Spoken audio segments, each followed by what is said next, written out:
आज आपका फिर स्वागत है हमारे इस यूट्यूब चैनल में। आज हम दोस्तों करेंगे बीएसएनएल की क्यों फिर से नंबर 1 बन जाएगा, इसके बारे में भी हम बताएंगे दोस्तों। बहुत जल्द ही बीएसएनएल जो है नंबर 1 बनने वाला है। क्यों बनने वाला है, कैसे बनने वाला है, सरकार इसके लिए क्या कर रही है, पूरी जानकारी हम एक एक कर देंगे। तो दोस्तों आप पूरा वीडियो जरूर देखिएगा। साथियों, लोग बस आधी अधूरी बातों पर एक ही धारणा बनाने लगते हैं, पर ये नहीं सोचते कि सच्चाई क्या है। कोई भी नासमझ आर्टिकल लिखने लगता है और वो भी बिना सिर पैर के। अरे, जब सभी बाकी टेलीकॉम ऑपरेटर 4G 5G दे रहे हैं तो सब्सक्राइबर तो छोड़कर जाएगा ही। और उनका क्या, जिनके पास 4G है फिर भी 20-20 लाख कस्टमर साथ छोड़ रहे हैं, उनका कुछ नहीं। उन पर भी कुछ लिखो जिनके हर महीने एक्टिव यूजर कम हो रहे हैं। बीएसएनएल की स्वदेशी 4G बहुत जल्द आ रही है और उसके बाद 5G लॉन्च होगी। पर सोचने वाली बात यह है कि जिन ऑपरेटरों ने 4G चालू की थी, क्या उनके सभी यूजर उनकी 4G सर्विस से खुश थे? क्या चारों तरफ नेटवर्क था? क्या कॉल ड्रॉप की समस्या नहीं थी? क्या नेटवर्क का इशू नहीं था? पहले इनको ठीक करना था, टावर बढ़ाने थे, नेटवर्क का विस्तार करना था, पर नहीं, उतने ही टावर में उसी में 5G चालू कर दी है। जबकि 5G जिस फ्रीक्वेंसी पर काम करता है उसमें अधिक टावर की जरूरत है, क्योंकि ये फ्रीक्वेंसी अधिक दूर तक नहीं जा सकती।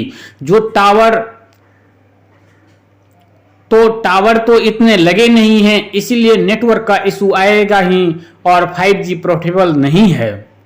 बाहर जितने भी देशों में ये लॉन्च हुई है, इसमें घाटा हो रहा है। दूसरी बात, 5G में ऐसा कुछ भी नहीं है जो हम 4G में नहीं दे सकते, मगर 4G में सीमलेस कनेक्टिविटी है तो वो 5G से कई गुना अच्छी है। भारत में अब टेलीकॉम के बिजनेस से पैसा कमाना एक टेढ़ी खीर हो गई है। जितने का एक ढोसा आता है उसमें उतने ही पूरे महीने का डाटा और फ्री कॉलिंग करते हैं। बीएसएनएल की स्थापना पैसा कमाने के लिए नहीं किया गया था, ये पब्लिक सेवा के लिए था। सरकार का वो अंग जो पब्लिक के हितों को ध्यान में रखकर बनाया गया और बीएसएनएल ने इसको बखूबी किया है। देश के हर कोने में बीएसएनएल मोबाइल नेटवर्क पहुंचाया। हर राष्ट्रीय आपदा में बीएसएनएल के साथ कंधे से कंधा मिलाकर काम किया, फिर चाहे वो बाढ़ हो, सुनामी हो, भूस्खलन हो या कोई और आपदा। लोगों को भरोसा रहता है कि जब तक बीएसएनएल है हर हाल में मदद होगी। प्राइवेट ऑपरेटर से क्या करेगा, उसकी कोई सोशल जिम्मेदारी नहीं है। वो तो सर्विस भी वही देगा जिधर फायदा होगा। वो थोड़े ही नक्सलाइट एरिया में जाएगा, वो थोड़े ही पहाड़ी और द्वीपों पर जाएगा, पर बीएसएनएल जाती है और सेवाएं भी देती है। अगर आप डाटा का आकलन करें तो पाएंगे कि कुछ 10 साल पहले तक 13 से 14 टेलीकॉम कंपनियां थी, पर आज सिर्फ 4 बनी है, बाकी बंद होती गई क्योंकि वो नुकसान में जा रही थी। अब सोचने वाली बात यह है कि क्या एयरटेल, वोडाफोन, जियो फायदे में चल रहे हैं? क्या इन्होंने जितने लागत लगाई है उतने भी निकल पा रही है? तो आप पाएंगे कि नहीं निकाल पा रही है। वोडाफोन हो या एयरटेल, फायदे में तो कोई नहीं है। अब दूसरा सवाल ये होता है कि अगर फायदे में नहीं है तो फिर कब तक सर्विस देंगे ये लोग? तो बस इसी एक सवाल के जवाब में बीएसएनएल का अस्तित्व छिपा है। कल्पना करिए, इन प्राइवेट ऑपरेटरों को फायदा ना होने की स्थिति में अगर इन्होंने अपनी सर्विसेज बंद कर दी तो क्या होगा? वो किसी बड़ी आपदा से कम नहीं होगा। आज देश पूरी तरह से डिजिटल इंडिया हो चुका है और इस डिजिटल इंडिया की बैकबोन है टेलीकॉम सर्विसेज। सोचिए, 1-2 टेलीकॉम कंपनियां बंद कर दिया काम करना तो सभी बैंक ठप, सभी ऑनलाइन काम बंद, मतलब सब खत्म। लोग आटा के बिना रह लेंगे, पर डाटा के बिना रहना शायद सोच भी नहीं सकते। कोरोना महामारी में आपने देखा कि कैसे जब पूरे देश घरों में कैद था, सभी स्कूल ऑफिस बंद थे, पर इस टेलीकॉम सेवाओं ने ही देश को रुकने नहीं दिया। ऑनलाइन क्लास हो, ऑफलाइन क्लास हो या ऑनलाइन ऑफिस चलता हो, आप देखेंगे तो पाएंगे कि वर्ल्ड वाइड लोग महीने में 6 GB डाटा यूज करते हैं तो भारत में 21 GB डाटा। पर भारत में डाटा की कीमत 13 रुपया पर GB है, जबकि अमेरिका में 275 रुपया पर GB। तो टेलीकॉम कंपनियां जब अमेरिका में घाटे में चल रही है तो फिर इंडिया में कैसे फायदे में रहेगी। इसी वजह से सरकारी कंपनी BSNL का अस्तित्व में रहना बहुत जरूरी है और सरकार इस बात को भली भांति समझती है। BSNL को मजबूती इसी आशय से किया जा रहा है कि टेलीकॉम बाजार में एक स्टेबिलिटी बनी रहे, कहीं कोई मोनोपोली ना स्थापित कर ले। उस स्थिति में उपभोक्ताओं के हितों की रक्षा करना नामुमकिन हो जाएगा। टैरिफ आसमान छूने लगेंगे। कभी जो लोग 2 मोबाइल लेकर घूमते हैं तब एक लेकर चलना भी भारी हो जाएगा। इसी के चलते टेलीकॉम सेक्टर की स्ट्रेटेजिकल सेक्टर घोषित किया है सरकार ने, क्योंकि राष्ट्रीय सुरक्षा का विषय भी इसमें समाहित है। प्राइवेट ऑपरेटरों से राष्ट्रीय सुरक्षा और संवेदनशील मुद्दों पर सरकार का सहयोग देने की अपेक्षा नहीं की जा सकती, पर BSNL सदैव साथ रहेगी, क्योंकि BSNL भारत सरकार की ही कंपनी है। सरकार एक मजबूत चट्टान की तरह BSNL के पीछे खड़ी है और हर हाल में इसको रिवाइव करके चलेगी, चाहे कितने ही करे से करे कदम क्यों न लेने पड़े। हाल ही में दिए गए रिवाइवल पैकेज के बाद BSNL का ऑथोराइज्ड कैपिटल 2.1 ट्रिलियन हो गया है। BSNL को 4G 5G का स्पेक्ट्रम का पैसा दिया गया। BSNL को भारत नेट के तहत देश की 6.4 लाख गांवों में भारत फाइबर पहुंचाना है। इसके लिए सरकार ने BSNL को 1.39 लाख करोड़ रुपए दिए हैं। BSNL गांवों तक 300 Mbps की स्पीड पहुंचेगी।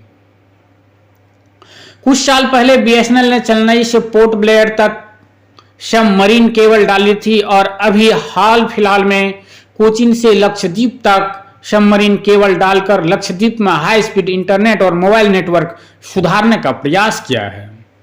4G सैचुरेशन के तहत भारत के सभी अनकनेक्टेड जगहों पर 4G टावर लगाए जा रहे हैं। इसमें देश की सीमावर्ती क्षेत्र भी शामिल है। इसी साल BSNL अपने स्वदेशी 4G चालू कर देगा। पंजाब और अन्य कुछ जगहों पर इसके ट्रायल चल रहे हैं। बाकी जगहों पर अभी कार्य विद्युत की गति से चल रहा है। 4G लॉन्च होते ही BSNL का पहला लक्ष्य होगा 20% मार्केट का कैप्चर करना, और ये बहुत बड़ी बात नहीं है। सर्विस में निरंतर सुधार और सकारात्मक कस्टमर केयर से सब संभव होगा और हम इसी दिशा में अग्रसर हैं। कर्मयोगी प्रशिक्षण के माध्यम से कर्मचारियों में उत्साह भरा जा रहा है। पिछले 3 वर्षों से BSNL EBITDA पॉजिटिव है, मतलब हम ऑपरेशनल प्रॉफिट में हैं और अतिशीघ्र हम ज्यादा प्रॉफिट में होंगे। किसी भी तरह की भ्रामक खबरों पर विश्वास न करें, ये जानबूझकर चलाई जाती है ताकि हमारा उत्साह कम हो और हमारी इफिशिएंसी कम हो, जिससे BSNL को और नुकसान हो। हम बस अपने काम पर ध्यान दें, अपने कस्टमर पर फोकस करें, उनसे बस इतना कहें कि अब भाई साहब नहीं लगेगा, भूल जाइए, अब तो भाई साहब नया लगेगा। पूर्ण स्वदेशी तकनीक से निर्मित 4G के उपकरण शीघ्र सब जगह पहुंचाने शुरू हो जाएंगे। हमको बस कस्टमर की सर्वोपरि रखना है।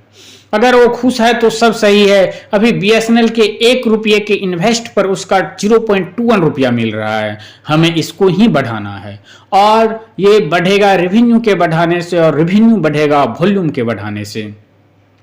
साथ में हमें और भी रेवेन्यू देने वाली बातों पर ध्यान देना होगा, जैसे खाली पड़ी जगह और बिल्डिंग को किराए देना, या हर एक्सचेंज में एक EV चार्जिंग स्टेशन खुलवाना। हमें नए बिजनेस में ट्राई करना होगा, जैसे डाटा सेंटर को और उपयोगी बनाना, ITPC का कार्य क्षेत्र बढ़ाना, और अच्छी मार्केटिंग करके हम वॉल्यूम को बढ़ा सकते हैं। मार्केटिंग में सबसे आसान है सोशल मीडिया मार्केटिंग। आप बस 10 मिनट में BSNL के नए प्लान और सर्विसेज की डिटेल लाखों करोड़ों लोगों तक पहुंचा सकते हैं, और वो भी फ्री में। भारत में करीब 36 करोड़ फेसबुक यूजर हैं और व्हाट्सएप के करीब 54 करोड़ यूजर और 30 करोड़ लोग ट्विटर यूज करते हैं। तो सोचिए सोशल मीडिया में कितना स्कोप है। BSNL की मार्केटिंग करने पर BSNL में इतना पोटेंशियल है कि अगर हम 10% वॉल्यूम बढ़ाते हैं तो हमारा प्रॉफिट 40% बढ़ जाएगा। और ये नहीं हम IIM के इकोनॉमी के प्रोफेसर कह रहे हैं। और हाँ, एक बात, BSNL के पास अथाह डाटा है पर हम इसका यूज नहीं करते। अगर हम सही से डाटा एनालिसिस करें तो हम प्राइवेट ऑपरेटरों को कड़ी टक्कर दे सकते हैं। जो बीएसएनएल छोड़कर गए हैं वो सब वापस आएंगे। एक बात और है जो गौरव करने योग्य है, बिना 4G के बीएसएनएल का मार्केट शेयर करीब 10% है। तो सोचिए अगर 4G होता तो ये कम से कम तो 25 से 30% ही होता। सोचिए सभी प्राइवेट ऑपरेटरों की 4G के बाद भी 7 सालों के बाद भी 10% लोग बीएसएनएल से जुड़े हैं।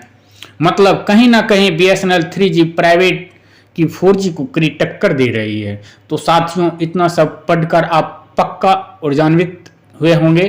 तो ये बस इसी ऊर्जा के साथ हम सब मिलकर बीएसएनएल को एक नए शिखर तक ले जाएंगे और कोशिश करेंगे कि काम ग्रुप में ना करके एक टीम की तरह करें।